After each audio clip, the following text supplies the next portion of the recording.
បងប្អូនជួយ share ម្នាក់មួយមានរឿងអស់សំណាចណាតាក់ទងទៅនឹងប្រេងសាំងប្រទេសជិតខាងយើងណាប្រទេសអ្នកមានដែលតែងតែ deal យើងតែងតែសើយើងណាបងប្អូនជួយ share ម្នាក់មួយដើម្បីឲ្យបងប្អូនយើងបានដឹងទាំងអស់គ្នាណាបងប្អូនមានដឹងមិនទេនៅប្រទេសថៃការ៉ាសាំងមាន30000ការ៉ា30000ជាងការ៉ាហើយបងប្អូនដឹងថា20000ការ៉ាគឺជាការ៉ាដែលថាអត់មានឈ្មោះអត់បានទិញ franchise អត់បានចុះបញ្ជីជាមួយនឹងខាងណាខាងណីទេណាបានន័យថាដូចយើងនៅស្រុកខ្មែរយើងរងថ្ងៃយើងមាន total មានមានកាលតិចមានស្អីអីចឹងទៅប៉ុន្តែនៅថៃគឺមានអាការ៉ាដែលថាគេបង្កើតខ្លួនឯងហើយគេទិញប្រេងយកមកចាក់ខ្លួនឯងគេយកមកលក់ខ្លួនឯងអីចឹងទៅហើយការ៉ាទាំងអស់ហ្នឹងគឺអត់មានឈ្មោះនឹងទទួលសំណងខូចខាតពីរាជរដ្ឋាភិបាលណាការ៉ាដែលទទួលសំណងខូចខាតពីរាជរដ្ឋាភិបាលគឺការ៉ាធំការ៉ាដែលគេមាន franchise ដូច PTT ដូចនៅថៃមាន PTT មាន PT មានកាល់តិចមាន Sal មាន Sasco មានស្អីចឹងទៅណាការ៉ាទាំងអស់ហ្នឹងគឺបានទទួលលុយសងខាតពីរាជរដ្ឋាភិបាលប៉ុន្តែការ៉ាដែលថាគេធ្វើខ្លួនឯងគេទិញសាំងខ្លួនឯងពីរោងចាក់ចម្រាញ់យកមកលក់ខ្លួនឯងគឺអត់បានទទួលទេអញ្ចឹងតម្លៃសាំងតម្លៃប្រេងទិញពីរោងចាក់ចម្រាញ់មកគឺថ្លៃដូចគ្នាប៉ុន្តែការ៉ាធំ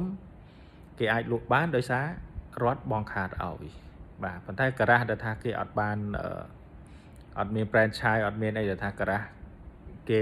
ដោយឡែកមិនការ៉ាតូចណាការ៉ាធំដូចគ្នាប៉ុន្តែគេទិញប្រេងខ្លួនគេអត់ឆ្លងកាត់ក្រុមហ៊ុនប៉ុន្តែថាគេទៅទិញប្រេងនេះពីរោងចក្រចម្រាញ់មកគេយកមកលក់នៅក្នុងការ៉ាគេហ្នឹងណាហើយការ៉ាទាំងអស់ហ្នឹងវាចំនួនហ្នឹងគឺវាច្រើនជាងអាការ៉ាផ្លូវការណាវាច្រើនជាងអាការ៉ា franchise ការ៉ាផ្លូវការហ្នឹងចុះបងប្អូនគាត់មើលទៅការ៉ានៅថៃ30000ការ៉ាប៉ុន្តែអា20000ការ៉ាហ្នឹងគឺការ៉ាអត់ផ្លូវការ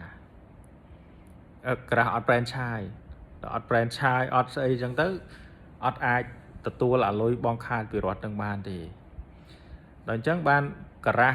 ទាំង20000ការ៉ាហ្នឹងគឺសុកចិត្តបិទអត់លក់ប្រេងសាំងពីព្រោះថាបើលក់តម្លៃដែលរដ្ឋកំណត់លក់ឲ្យខាតដល់អញ្ចឹងសម្រេចចិត្តថាអត់លក់ដល់សម្រេចចិត្តថាអត់លក់ប្រជាជនថៃទាំងអស់ហ្នឹងគឺបុកទៅចាក់អាការ៉ាដែលថាអាការ៉ាធំអាការ៉ា franchise ដូច PTT ដូច PT ដូចកាល់តិចក្រាស់ផ្សេងហ្នឹងណាដែលគេចុះបញ្ជីជាមួយរដ្ឋជាមួយអីដែលថារដ្ឋបងខាតអីឲ្យអីចឹងណាដល់អញ្ចឹងទៅប្រេងវាអត់គ្រប់ដល់ប្រេងវាអត់គ្រប់គឺឃើញរូបភាពទាំងអស់សូម្បីតែនៅទីក្រុងបាងកកក៏អត់មានប្រេងចាក់ដែរណាបងប្អូនណាអ្នកខ្លះជិះមិនដឹងជាប្រមាណការ៉ាឲ្យត្រង់បានចាក់ហើយចាក់ម្ដងគេឲ្យចាក់តែ500បាតទេណាអញ្ចឹងបានថាបើប្រៀបធៀបនៅស្រុកខ្មែរយើង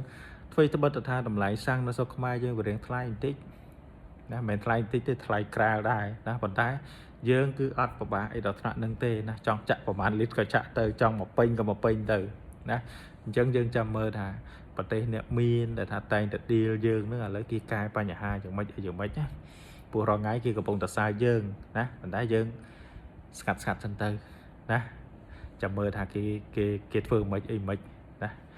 នេះគាត់ជាដំណឹងឲ្យបងប្អូនជួយ share ម្នាក់មួយដើម្បីបងប្អូនខ្មែរយើងដឹងដែរប្រទេសអូ